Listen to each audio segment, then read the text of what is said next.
এই উৎকট গৰমত যদি আপোনালোকক এই বৰৰ টেঙা জোলকণ দিয়া হয় আপোনালোকে কেনে পাব বাৰু নিশ্চয় ভালে পাব গতিকে আমিও বনাও হওক তাৰ বাবে মই বুটডালকেইটা পানীত অকণমান টাইম তিয়াই ৰাখিছিলোঁ আৰু এই বুটডালকেইটা ইয়াত মিক্সি বাতি তাত লৈছোঁ আৰু ইয়াতে মই 2টা জলকীয়াও দিছোঁ আৰু এতিয়া মই এইখিনি পেষ্ট কৰি ল'ম আৰু এয়া বুটডালখিনি পেষ্ট কৰা হৈ গ'ল আৰু এয়া লৈছোঁ মই এটা আৰু এফাল নেমু টেঙা আৰু এতিয়া মই এইখিনি ৰসখিনি উলিয়াই ল'ম আৰু তাৰপিছত এয়া বৰকেইটা ভাজিবলৈ কেৰাহীখন পাতি দিলোঁ লগতে তেলো অকণমান দিছোঁ আৰু এই পেষ্টখিনিত হালধি নিমখ দি এয়া বৰৰ চেপত মই ভাজি ল'ম আৰু এয়া বৰকেইটা মই ৰঙচুৱা কৰি ভাজি হৈ গ'ল আৰু ইয়াতে মই কেৰাহীটোতে ছাইডতে ইয়াত দিছোঁ মই সৰিয়হ কেইটামান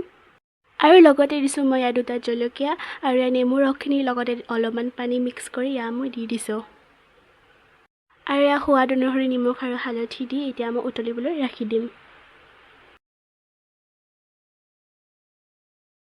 আৰু এইখিনি প্ৰায় উতলি হৈয়ে গ'ল আৰু এয়া মই বৰৰ টেঙা জোল ৰেডি হৈ গ'ল আৰু মই বাতি এটাত এনেধৰণে উলিয়াই ল'লোঁ আপোনালোকেও গৰমৰ দিনত ঘৰত বনাই খাব আজিলৈ আহিছোঁ